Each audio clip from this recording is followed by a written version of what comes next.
Good morning, everybody. Welcome to Conversations with Jane C. Phillips.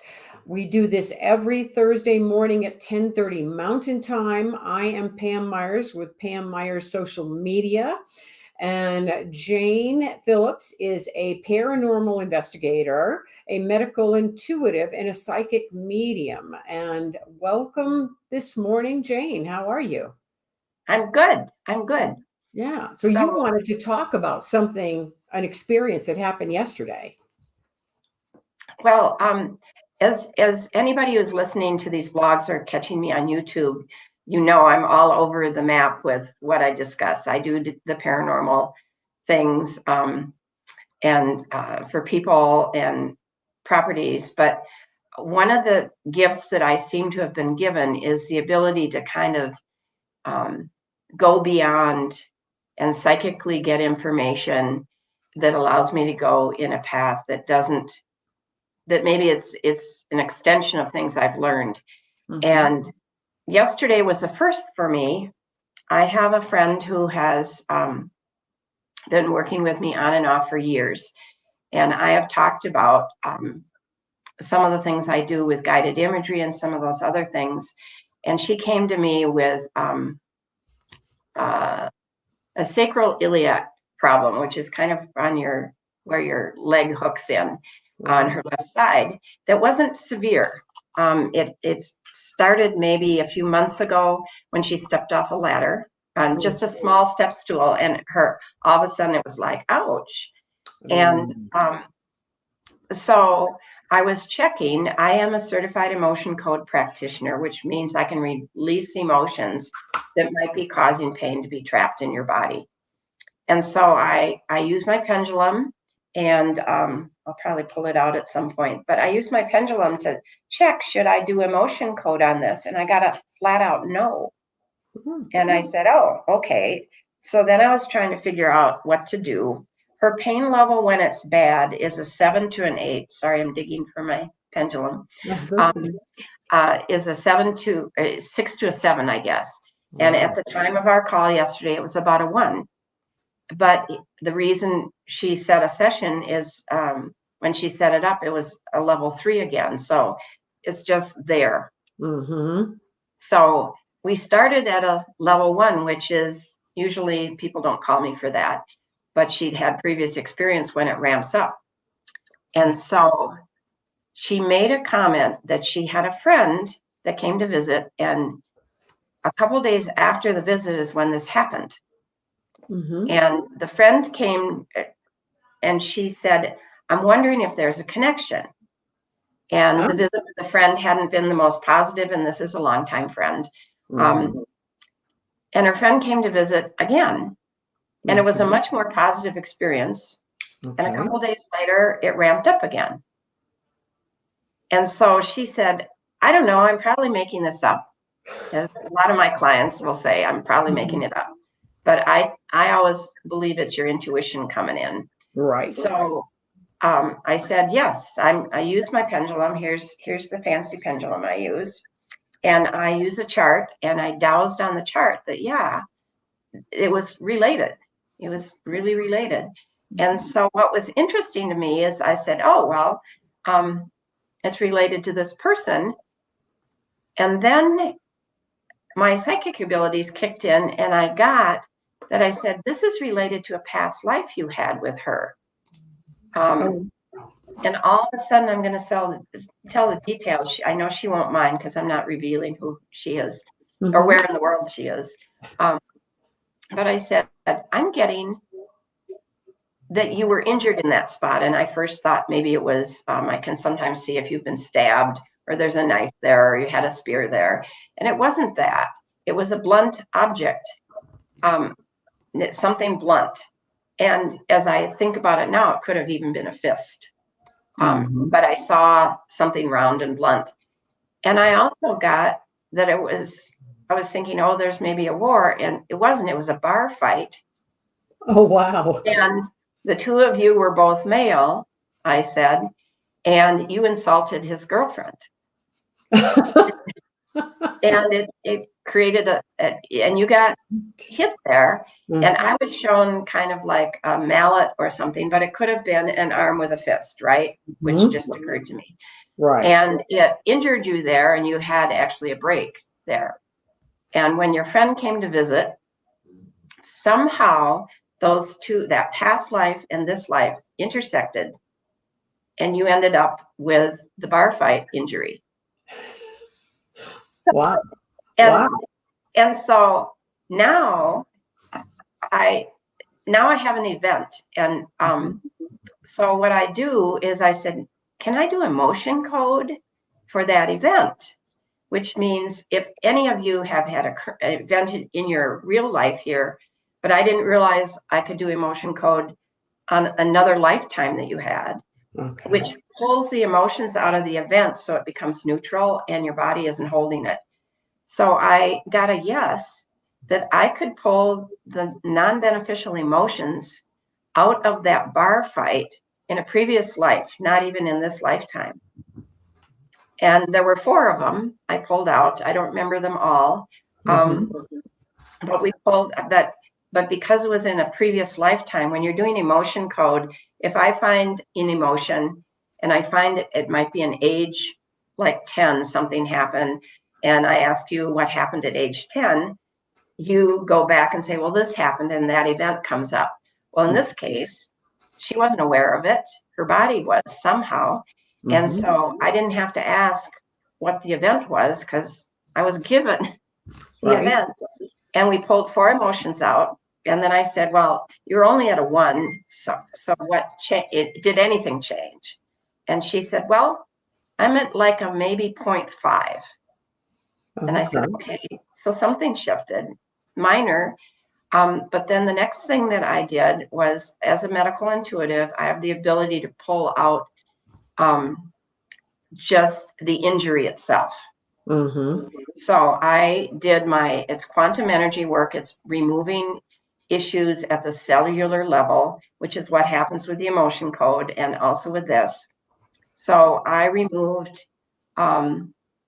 injury from that event where that injured that part of her body. I had a sentence I used. And it took me about 10 minutes to pull all the injury parts. And so I had her check herself again. She was at no pain whatsoever, no discomfort whatsoever. It was entirely gone. And for those of you who are listening and can appreciate that maybe this sort of happened, one of the things that I learned early in my career is that when you remove issues from a cellular level, it's permanent. So I won't know for a couple of days whether any of this is coming back, but I have worked with her on other issues that were more severe and they have not come back. So she has a level of trust with me. Okay. But yeah.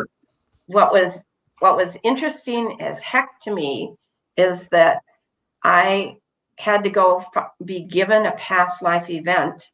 She was able to say, I think there's a connection with this person.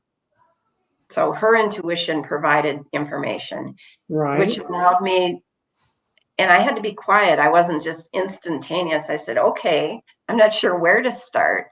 And so I got quiet until the information came through about the bar fight. And I used my pendulum to double check so I used it, to what degree was that true? And I got this big circular yes. Right. And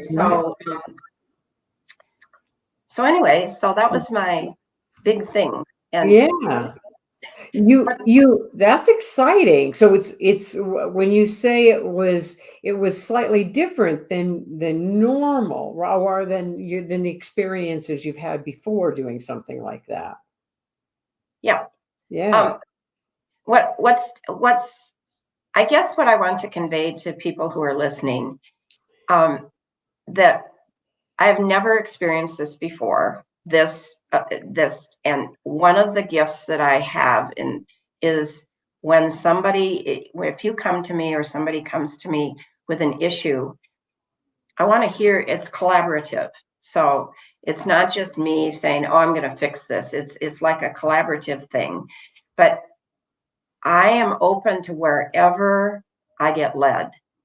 So when I was early days, I would just do guided imagery, and whatever popped up next is what the path we walked down. And Yeah. so this is new to me. The emotion code certification does not talk about at all pulling emotions from another lifetime that you've lived, Interesting. because Okay. it's not, I mean, when you're trying to teach a protocol to people and get them certified, you have to start with a base, just like if you're Reiki 1 and Reiki 2 and master and all of that, you have to start with a base. And then as you get more information, you can expand. And that's what happened to me. And so what I want people to know about my practice is that I'm going to meet you where you are. If you, like my friend said, I don't know why I think it's connected to this other person, but it might be. I'm probably making it up. And I will never tell you you're making it up. I will explore it. I'll get quiet. You might have a pause, a minute or two pause while I wait for how are we going to deal with this. But the end result every time is that we get information that moves you forward, out of pain, whether it's emotional or physical pain, or lessens it. And for me, that it was pretty interesting. Yeah, it sounds like it was an interesting experience.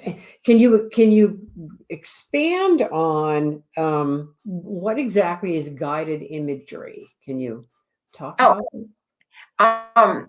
that's what I call it. So, as a life coach, one of the things they teach you is how to do guided like meditations and all of that sort of thing.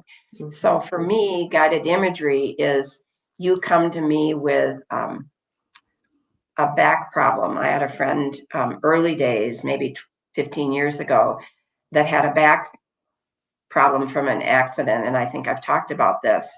And I had just figured out that I had the ability to imagine what the back problem was, not from a physical anatomy standpoint, but from what's going on there as a picture or as a story.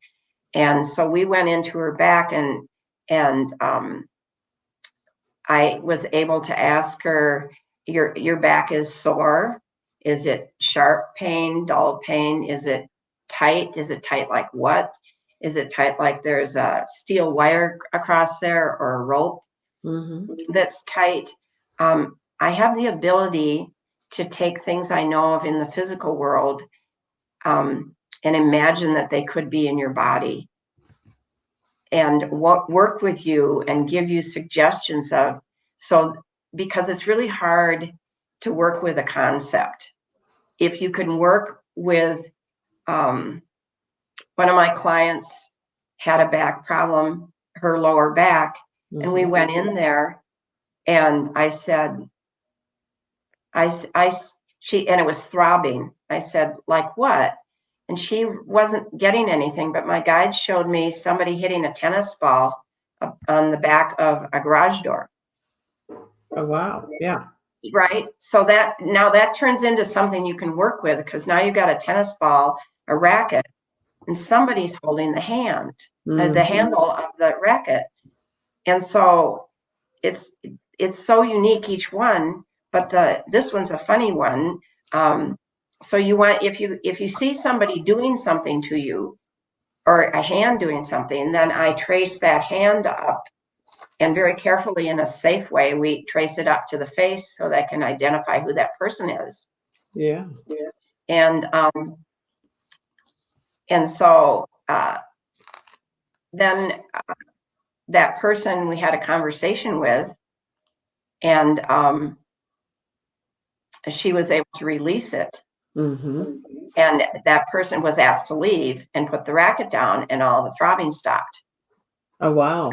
I had another one where the throbbing in her lower back, what I saw was the guy in the marching band with the big drum going back and forth.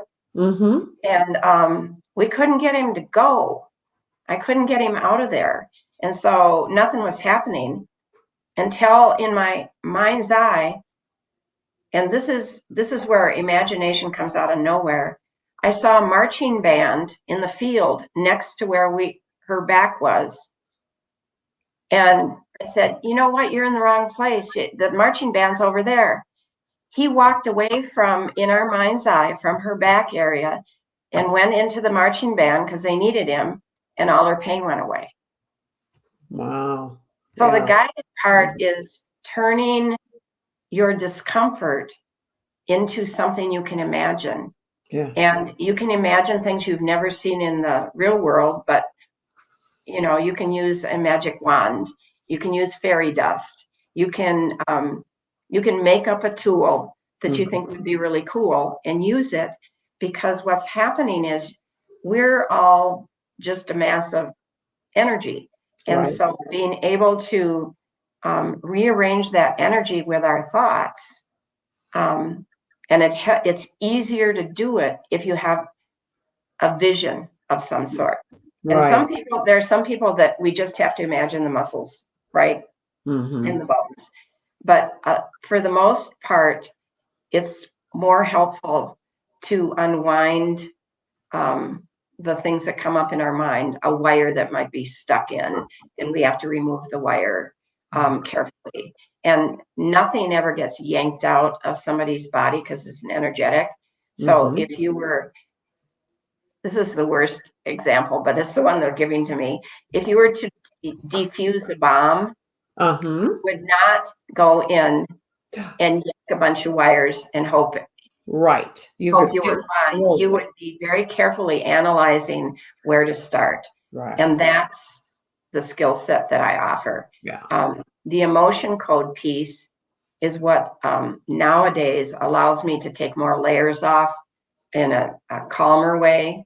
And then the medical intuitive bit that I did with my friend yesterday allows me to do a quantum energy release. And if I needed to, we would have done some guided imagery. At each session is going to be sort of led by what the client's telling me and what pops into my head as to the best place to start. Yeah.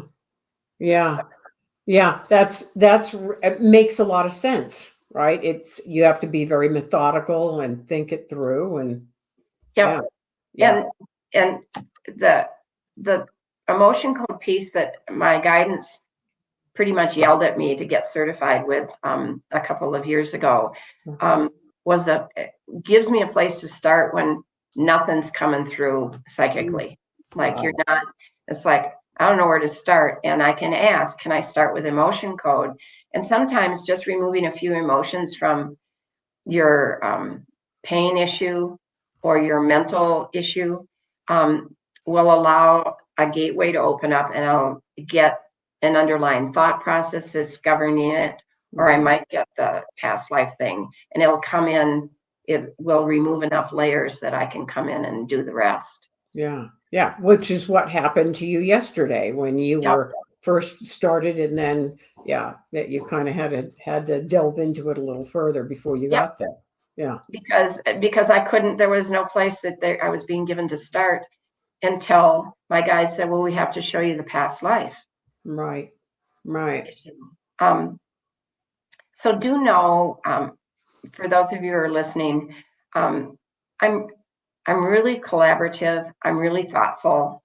You don't deserve to be in pain, and a lot of times, the work that we do within a session, maybe two, we can really get your pain level down or enough out of the way. So if you're doing chiropractic or acupuncture or massage, that the things that are blocking it from holding or from things really working, now you can add those extra things in if needed. Sometimes it's not needed, but if needed, to help you heal the rest of the way. Right. Right. So, and I also work with dowsing supplements to take, or I might get an idea that you have a toxicity in your system.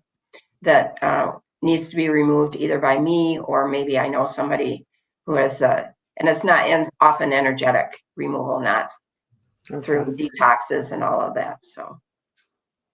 Well, thank you, Jane. I think this has been really informative. Yeah. Thanks, everybody.